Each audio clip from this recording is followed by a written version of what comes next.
¿Y si el mayor engaño espiritual no fuera una presencia oscura que nos persigue, sino una idea silenciosa que aceptamos sin cuestionar? ¿Y si creyéramos que la protección está en algo que cargamos, un objeto, un símbolo, una reliquia, y no en quienes nos estamos convirtiendo por dentro? Jesús nunca enseñó una fe basada en amuletos. Nunca apuntó a objetos como fuente de poder espiritual. Al contrario, su mensaje fue profundamente incómodo para quienes buscaban seguridad externa, porque él siempre dirigió la mirada hacia el interior. Cuando habló del reino de Dios, dijo algo radical: el reino está dentro de ustedes. No colgado del cuello, no guardado en una bolsa, no escondido en una casa, sino manifestándose en una vida transformada. Desde el inicio de la historia bíblica, en el Edén, el conflicto espiritual no giró en torno a objetos, sino a confianza y obediencia. La serpiente no ofreció un talismán, ofreció una idea: confía en otra cosa que no sea la voz de Dios. Ese fue el verdadero quiebre. Y ese mismo patrón se repite hasta hoy. El riesgo no está en el símbolo en sí, sino en transferir el poder que debería formarse en el interior hacia algo externo. Cuando eso sucede, la fe deja de ser relación y se convierte en dependencia. Jesús confrontó ese error una y otra vez. Personas buscaban tocar su manto creyendo que la tela tenía poder. Y aunque él sanó, siempre devolvía el foco al corazón: tu fe te ha salvado. No fue el objeto. Fue la fe viva, consciente, activa. Incluso cuando expulsaba espíritus malignos, Jesús no recurría a rituales complejos ni a instrumentos sagrados. Su autoridad provenía de su identidad y de su comunión con el Padre. Él hablaba, y eso bastaba. Aquí está una verdad que incomoda: los espíritus malignos no temen objetos religiosos, temen una vida alineada con la verdad. Temen a una persona que vive en coherencia, que ama, que perdona, que camina en luz. Porque el mal se alimenta del miedo y de la ignorancia, pero se debilita ante la claridad interior. Cuando alguien cree que está protegido solo porque porta un símbolo, pero no transforma su carácter, se vuelve vulnerable sin notarlo. El mensaje central de Jesús para afastar cualquier espíritu maligno no fue consigue esto o usa aquello. Fue sígueme. Sígueme en la forma de amar. Sígueme en la forma de vivir. Sígueme en la forma de pensar. Porque el verdadero poder espiritual no se añade desde fuera, se construye desde dentro. Una conciencia renovada, un corazón limpio, una mente enfocada en lo bueno, ahí no hay espacio cómodo para la oscuridad. Y aquí viene el clímax del Evangelio: Cristo no vino a entregar objetos sagrados, vino a entregarse a sí mismo. Su vida, su muerte y su resurrección revelan que la victoria sobre el mal no se alcanza por protección externa, sino por transformación interna. Cuando una persona vive unida a ese mensaje, su vida mejora no por superstición, sino por alineación. Cambian sus decisiones, cambian sus relaciones, cambia su paz. La conclusión es clara y desafiante. Pregúntate hoy: ¿dónde está puesta tu confianza? ¿En algo que llevas o en lo que estás llegando a ser? Jesús sigue invitando a una fe madura, profunda y viva. No una fe que se cuelga, sino una fe que se encarna. Porque cuando la verdad habita en ti, no necesitas cargar protección, te conviertes en un espacio donde la luz ya venció a la oscuridad. Hay una pregunta que atraviesa los siglos y sigue inquietando a muchas personas hoy: ¿qué es lo que realmente temen los llamados espíritus malignos? Durante mucho tiempo, la respuesta popular ha apuntado a objetos, símbolos, rituales externos o fórmulas repetidas. Sin embargo, cuando observamos con atención las enseñanzas y la forma de actuar de Jesús, descubrimos algo profundamente distinto y mucho más desafiante. Jesús nunca presentó la lucha espiritual como una guerra de amuletos contra fuerzas invisibles. No vemos en sus palabras una obsesión por objetos sagrados ni una invitación a depender de protecciones externas. Al contrario, su mensaje apuntaba hacia un terreno mucho más incómodo para cualquier sistema de oscuridad: la conciencia despierta. Nada amenaza más a una fuerza opresora, espiritual o humana, que una persona que empieza a ver con claridad. Jesús despertaba conciencias. Invitaba a las personas a dejar de actuar por miedo, costumbre o manipulación, y a comenzar a vivir desde la verdad. Y cuando la verdad entra en escena, la oscuridad pierde su espacio. Los espíritus malignos, según este enfoque, no temen una cruz colgada al cuello, ni una palabra pronunciada sin comprensión. Temen la verdad vivida. Temen a alguien que ya no repite discursos, sino que encarna valores.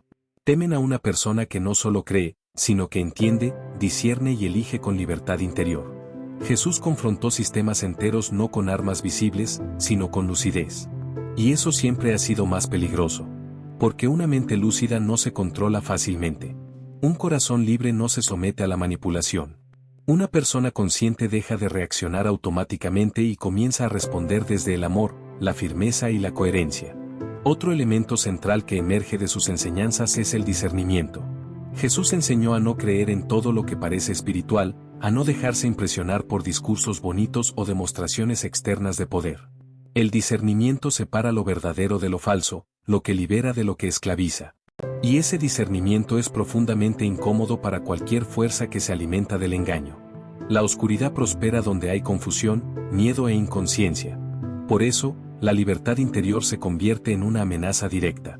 Cuando una persona deja de actuar por culpa, por terror al castigo o por necesidad de aprobación, algo se rompe en la estructura del control. Jesús liberaba personas por dentro antes incluso de transformar lo externo. Y esa liberación interior tenía consecuencias visibles.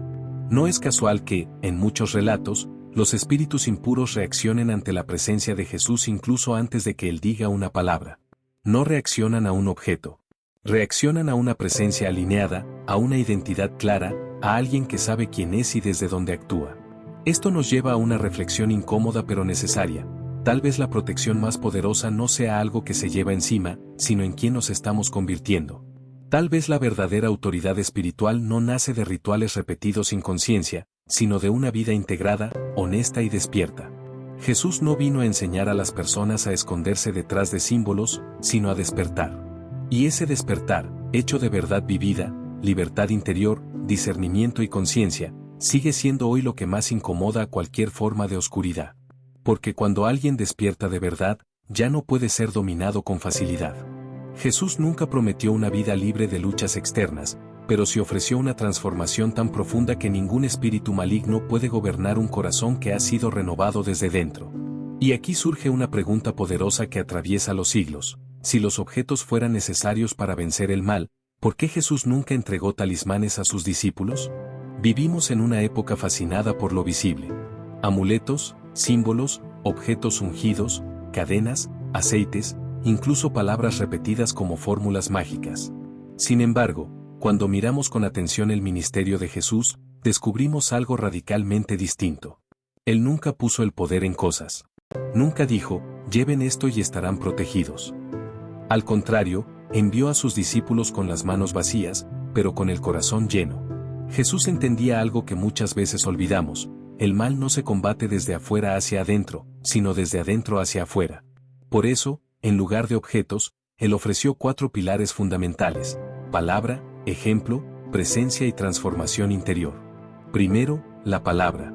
Jesús enseñó que la verdad libera. No era una palabra decorativa, ni un sonido ritual. Era una palabra viva, capaz de confrontar mentiras, romper engaños y devolver identidad. Cuando enfrentó al mal, no usó objetos, sino verdad. Esto nos muestra que la ignorancia espiritual debilita, pero el conocimiento verdadero fortalece el alma. Segundo, el ejemplo. Jesús no solo habló, vivió lo que enseñó. Su autoridad no venía de símbolos externos, sino de una vida alineada con el propósito de Dios. Los discípulos aprendieron observando cómo Él amaba, perdonaba, resistía la tentación y enfrentaba la oscuridad sin miedo. El ejemplo transforma más que cualquier objeto, porque forma carácter, y el carácter es una fortaleza espiritual. Tercero, la presencia. Jesús caminó con sus discípulos. Los corrigió, los levantó, los confrontó y los acompañó. La presencia de Cristo no dependía de un lugar sagrado ni de un artefacto especial. Era relacional, cercana, viva. Y esa presencia sigue siendo hoy el mayor escudo contra cualquier influencia maligna. Donde hay comunión genuina con Dios, el mal no encuentra espacio para gobernar. Por último, y quizás lo más importante, la transformación interior. Jesús no vino a maquillar conductas, sino a cambiar corazones. Un objeto puede tranquilizar la conciencia por un momento, pero no puede transformar deseos, pensamientos ni intenciones. Jesús apuntó al centro del ser humano. Porque cuando el interior es transformado, el exterior se ordena naturalmente. Aquí está la gran revelación: si el poder estuviera en un objeto, cualquiera podría usarlo sin cambiar. Pero Jesús nunca buscó usuarios de poder, buscó discípulos transformados. Por eso los envió sin oro, sin plata, sin talismanes. Los envió con fe, autoridad espiritual y una identidad clara. Hoy, muchos buscan protección en cosas, cuando Jesús sigue ofreciendo lo mismo que ofreció hace 2000 años, su palabra que ilumina, su ejemplo que guía, su presencia que fortalece y una transformación interior que libera de verdad. Tal vez la pregunta no sea qué objeto necesitas, sino que parte de tu interior aún no ha sido transformada. Porque cuando el corazón cambia, el miedo se va, la vida mejora y ningún espíritu maligno puede dominar a quien vive lleno de la verdad de Cristo. Y eso, más que cualquier objeto, es el verdadero poder. Jesús nunca presentó la protección espiritual como un amuleto, una fórmula secreta o un escudo invisible que nos aísla del mundo. De hecho, su mensaje va en la dirección opuesta. Él enseñó a vivir tan firmemente arraigados en Dios que el mal pierde su poder de dominarnos.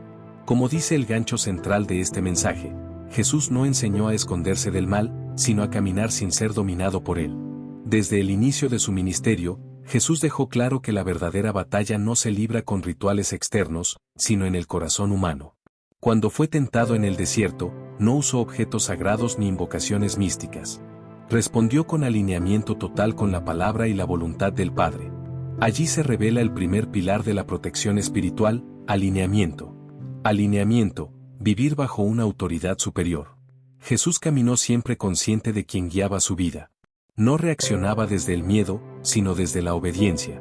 Cuando una persona está alineada con Dios, en pensamiento, decisiones y valores, el mal no encuentra espacio para gobernar. El desorden interior es una puerta abierta, el alineamiento la cierra. Integridad, coherencia que desarma al mal. El segundo pilar es la integridad. Jesús fue el mismo en público y en privado. El mal se fortalece en la duplicidad, en la incoherencia entre lo que se cree y lo que se vive. Por eso Jesús fue tan confrontador con la hipocresía, no porque fuera un error menor, sino porque rompe la protección espiritual desde dentro. La integridad no es perfección, sino coherencia sincera. Cuando la vida no tiene grietas ocultas, el enemigo no tiene por dónde entrar. Comunión, no caminar solos. Jesús nunca pensó la vida espiritual como un camino individualista. Vivió en comunión constante con el Padre y formó una comunidad de discípulos. La comunión es otro principio clave de protección espiritual. El aislamiento debilita, la comunión fortalece. Donde hay relaciones sanas, corrección mutua y oración compartida, el mal pierde terreno. No es casualidad que muchas caídas espirituales comiencen con la soledad interior. Identidad espiritual, saber quién eres. Uno de los momentos más reveladores del Evangelio ocurre cuando los espíritus malignos reconocen a Jesús y saben quién es Él. La autoridad espiritual nace de la identidad. Jesús sabía perfectamente quién era, Hijo amado, enviado, lleno del Espíritu. Por eso no necesitaba demostrar nada. Cuando una persona desconoce su identidad espiritual, vive desde el miedo. Cuando la conoce, camina desde la autoridad. La protección espiritual no consiste en gritar más fuerte, sino en vivir desde una identidad firme en Dios. Un mensaje que transforma la vida. Aquí está el corazón del mensaje de Jesús. El mal no se vence huyendo, sino viviendo correctamente. Alineamiento con Dios, integridad de vida, comunión verdadera e identidad espiritual clara forman una protección mucho más poderosa que cualquier ritual externo. Jesús no prometió una vida sin conflictos, pero sí una vida donde el mal no gobierna. Quien camina de esta manera puede enfrentar la oscuridad sin ser consumido por ella. La pregunta final no es, ¿cómo me protejo del mal?, sino, ¿desde dónde estoy viviendo? Porque cuando la vida está bien ordenada en Dios, la protección deja de ser una preocupación y se convierte en una consecuencia natural. Hay algo profundamente inquietante en la forma en que buscamos protección. Amuletos, símbolos, objetos sagrados, palabras repetidas como fórmulas. Como si la vida pudiera blindarse desde afuera. Pero Jesús vino a romper esa lógica. Su mensaje no fue, sujétate a algo, sino despierta a lo que ya vive en ti. Y ahí comienza una libertad que ningún espíritu maligno puede tocar. Desde el inicio del Evangelio, Jesús confronta una verdad incómoda. El mal no se vence con objetos, sino con conciencia. Cuando expulsaba espíritus, no usaba reliquias ni rituales complejos. Usaba autoridad interior. Palabra viva. Presencia despierta. Eso ya nos dice algo esencial. Lo verdaderamente sagrado no es externo, es interno. A lo largo de la historia bíblica, el ser humano ha confundido señal con fuente. El pueblo transformó el arca en un talismán, el templo en un refugio mágico, la ley en una barrera de control. Pero una y otra vez, Dios permitió que todo eso fuera sacudido, destruido o perdido. ¿Por qué? Porque nada de eso era el centro. Eran solo apuntes hacia algo más profundo. Jesús es radical en este punto. Él declara que el reino de Dios no viene con apariencias externas, porque el reino está dentro de ustedes. Y con esa frase, redefine para siempre el concepto de protección espiritual. El mayor objeto sagrado no es algo que puedas llevar, esconder o perder. Es algo que eres. ¿Qué es eso que nadie puede robarte? Primero, tu conciencia. No la voz del miedo ni la culpa impuesta, sino esa capacidad interior de percibir verdad. Los espíritus que esclavizan operan en la oscuridad de la inconsciencia. Pero cuando una persona despierta, cuando ve con claridad, el mal pierde terreno. La conciencia es luz. Y la luz no negocia con la sombra. Segundo, tu identidad. Jesús sabía quién era, y por eso ninguna tentación pudo quebrarlo. El maligno siempre ataca la identidad, si eres hijo de Dios. Porque cuando dudas de quién eres, te vuelves manipulable. Pero cuando tu identidad está anclada en lo que Dios dice de ti, no en lo que el mundo exige, no hay poder externo que te domine. Tercero, tu verdad interior. No una verdad aprendida de memoria, sino encarnada, vivida. Jesús decía, la verdad los hará libres. No dijo que los protegería, dijo que los liberaría. Porque la libertad es una protección más profunda que cualquier muro. La mentira esclaviza, la verdad desarma al enemigo desde la raíz. Y finalmente, tu libertad espiritual. Esa capacidad de elegir desde el amor y no desde el miedo. Los espíritus malignos prosperan donde hay dependencia, apego ciego, sumisión sin conciencia. Pero una persona libre por dentro puede atravesar cualquier oscuridad sin ser poseída por ella. Aquí está el punto culminante del mensaje de Jesús. Él no vino a darte algo para que dependas de ello. Vino a devolverte a ti mismo. A restaurar lo que fue dañado desde el principio, la imagen consciente, libre y verdadera del ser humano. Por eso nadie puede quitarte lo más sagrado. Pueden robarte bienes, romper vínculos, confundir tu mente por un tiempo. Pero no pueden tocar tu esencia si tú no la entregas. Y tal vez el motivo de que nadie haya podido protegerte de verdad, sea porque nunca fuiste creado para depender de algo fuera de ti. Porque el verdadero templo no se construye con manos. Se despierta por dentro.